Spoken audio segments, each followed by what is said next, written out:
My beloved in Christ, greetings in the name of Jesus. Hope you are rejoicing and doing well in the Lord.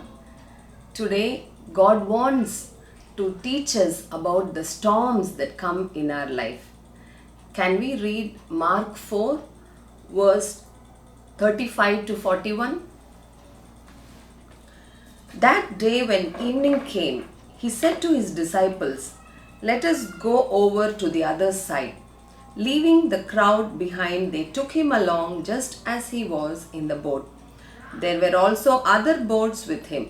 A furious squall came up, and the waves broke over the boat, so that it was nearly swamped. Jesus was in the stern, sleeping on a cushion.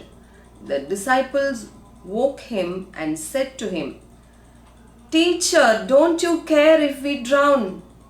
He got up, rebuked the wind, and said to the waves, "Quiet, be still." Then the wind died down and it was completely calm. He said to his disciples, "Why are you so afraid? Do you still have no faith?" They were terrified and asked each other, "Who is this? Even the wind and the waves obey him." Yes, here we have heard this event many times. Jesus calms the storm and also many messages. So I don't want to go in every detail of this. Mainly I want to speak about what Jesus wants to tell to us today. So first we should understand that if Jesus says anything, it is a done deal. Here we see that Jesus is telling to his disciples, let us go to the other side. We are going to the other side. So that means they're going to reach the other side. They will reach the other shore. That is for sure. This we also should keep in mind. When Jesus says, then it is done. But did the disciples understand this? That if he says it is a done deal and that they're sure of going to the other shore? Yes, this is the question. And we also see that Jesus is sleeping when the storm came.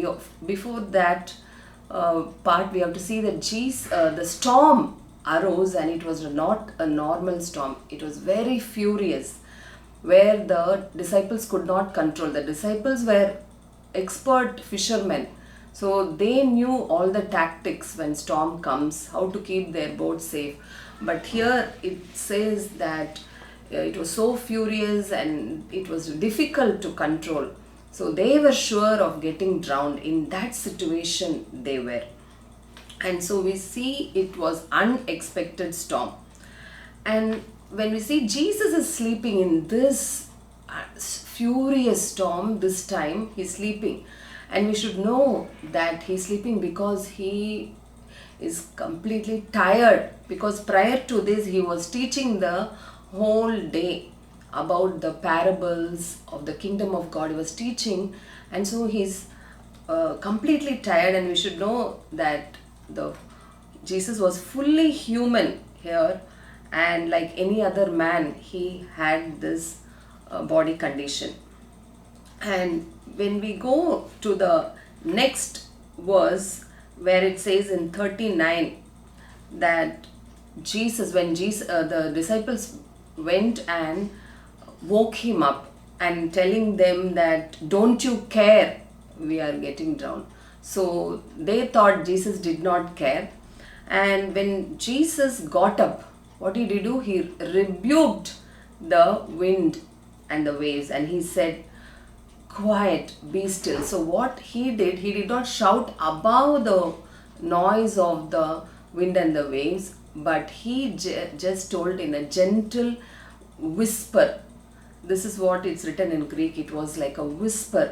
And immediately when this whisper sound came out of his mouth, there was complete calm. And the wind died and the waves stopped. Usually when the wind dies in the storm, the wave still keeps moving for some time. But here it is written that it was complete calm. So this itself is a proof of who Jesus is, the disciples were shocked, they're terrified, and they were asking each other, who is this that the wind and the waves obey him? So when Jesus rebuked, we see that it's like in the Greek, it's written like he's using the same rebuke when he rebuked the demons to come out of the man. So that means he's rebuking the demon. They were demons who were the cause of this storm. We also should understand Jesus knew why he's going to the other shore. It is for great deliverance from a demon possessed, for a demon possessed man. Great deliverance going to come in our lives too. We should understand when we are in the journey and when storms come, sometimes, to avoid, to prevent our journey into glorious one, the Satan can bring storms that we don't see that glory. We don't do God's purpose. We don't do his work. And next, what we have to understand that the disciples didn't expect this from Jesus. So that's why they were awestruck, because they did not have faith at all. It was complete unbelief. And that's why Jesus is telling that, do you still have no faith? That is, after I did all these miracles, because no one until then healed leper or drove demons away or healed a paralytic man, but Jesus did this. So from that itself, he expected that they should know that he has power and authority over everything. But unfortunately, they did not understand what Jesus was saying. That's why in parables he was telling you should have understanding. Yes, we too should have understanding of who our God, whom we are serving, is the mighty God. So we see that Jesus, later the disciples understood that Jesus is more than mere man. That's why they were awestruck, and they were seeing the mightiness of God's power in him. They saw the divinity of Jesus. So here in this incident only, we can see both Jesus as fully man and fully God he was. Okay, further what Jesus is teaching us, let's see. So as I mentioned in the beginning, that when Jesus says it is done deal, so all his promises, when we read in the Bible, everything are done. If he says yes, he will do, and we should stick to that. If he says he's going to bless us, we have to know he will bless us. If he says I'll not leave you nor forsake you, he'll never he'll never forsake us. If he'll say that he will be our shield and reward, then he is going to be. He will be our refuge in our danger time. He will be, and he will protect us. If he says I am watching over you, I am not sleeping, I don't slumber, my eyes are on you. Means it is that much faith we have to have. This is what he expects from us. And we should also see that storm is inevitable in our life. Yes, it has to happen in our life. It will come in everyone's life. Also, it will be unexpected. We don't expect. The disciples did not expect.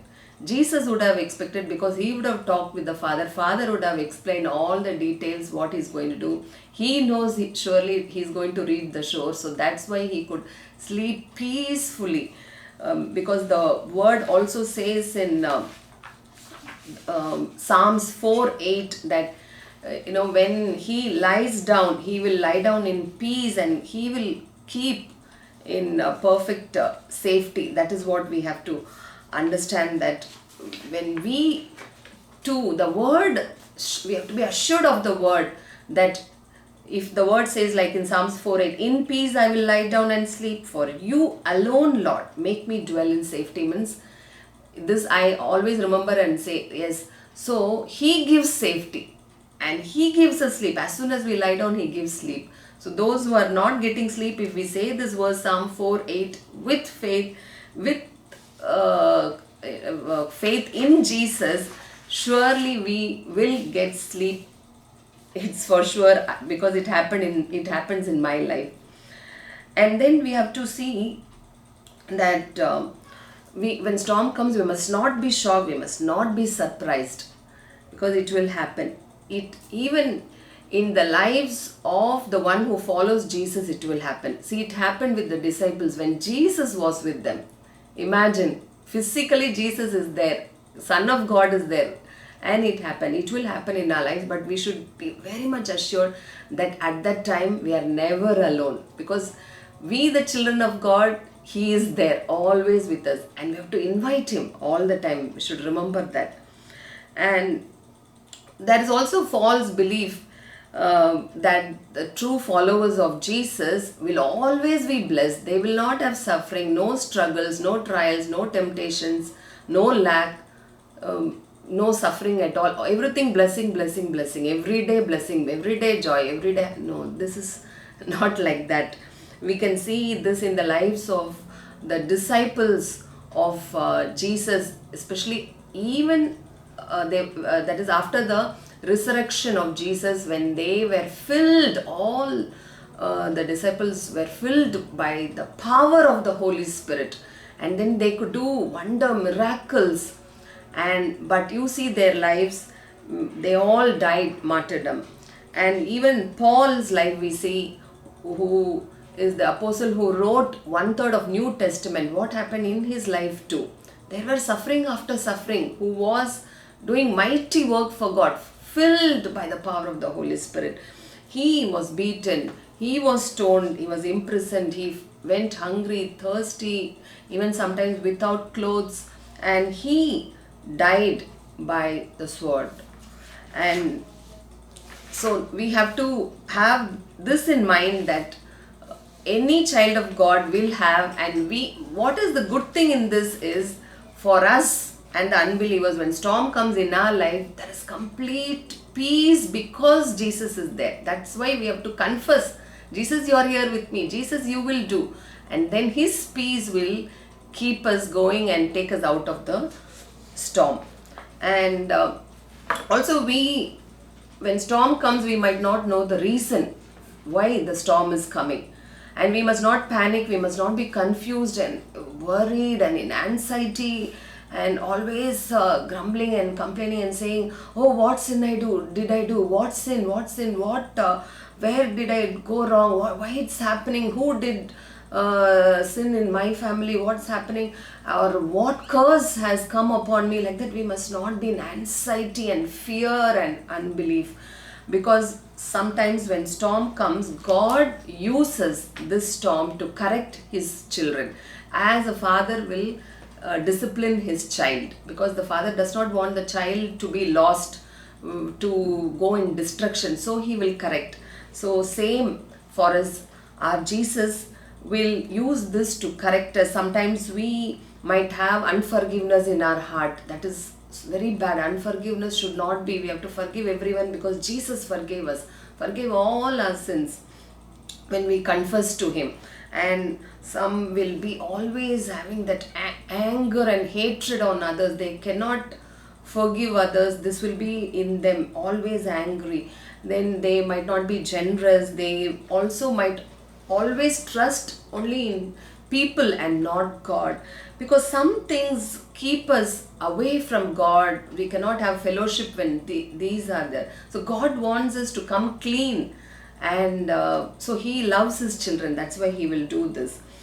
But Satan also uses storm, and he will keep us as far as possible from God. We should understand that in our storm, we must never isolate ourselves from God and God's people.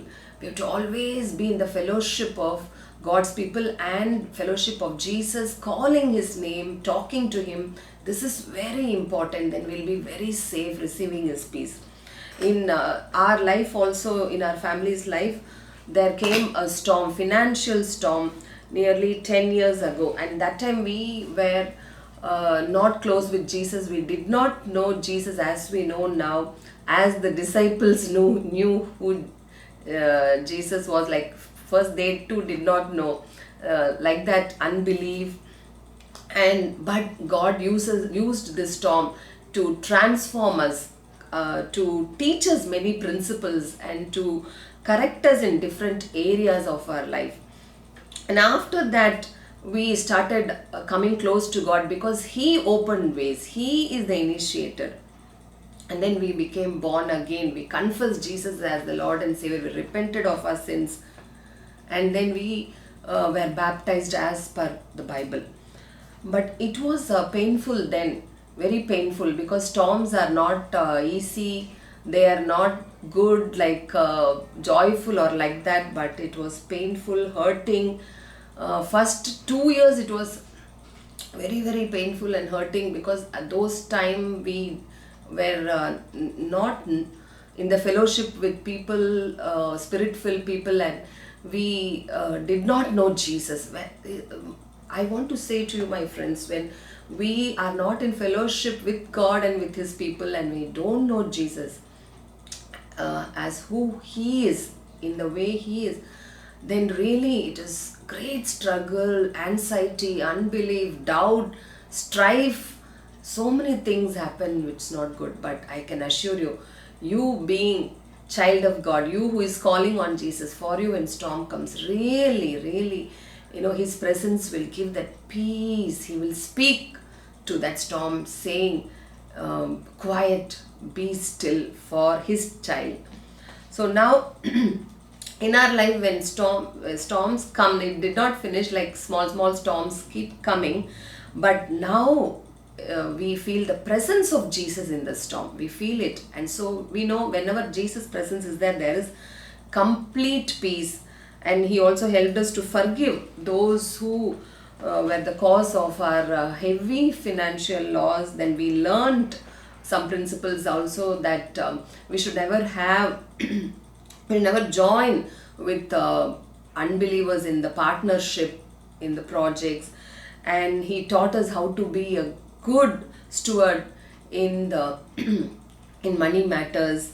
And He taught us to be happy and contented in whatever He gave, in the even in the difficult time, when it was less. He taught us to be contented. We learned, and that is actually helping us now to be contented all the days of our life, whatever, however position we are, to be contented in that. And so we thank God for His love that surrounded us. And Satan wanted to isolate us from God, but God did not leave. He didn't give up on us, because He knew that our heart was Him. Maybe we did not know Him as we have to know. We didn't have that knowledge of God, so that's why we felt very like destroyed, or like that it was for some period of time. In God's word also we see Hosea 4:6 says, my people are destroyed for lack of knowledge. So that's why we should have God's wisdom. He does not want us to be without knowledge. God says you should have wisdom. That's why we have to ask for wisdom. Every day we need wisdom in everything. Dealing with the spouse, dealing with children, dealing with parents, anybody at job, when we go outside, everywhere we need God's wisdom. That's very important. And Jesus is the wisdom. That's what we read in the Bible. He is the wisdom. He is the way.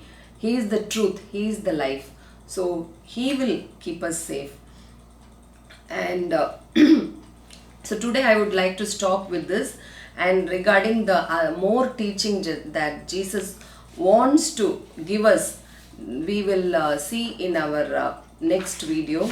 So we will just remember that if storm comes, and if anybody is in storm also, that if Jesus is there, that peace is there. We have to only invite Him, that's all, and stay with Him. Talk to Him, keep talking always. Jesus, you are there. In this situation, you are there. You will take me out. I believe, Lord, I believe you.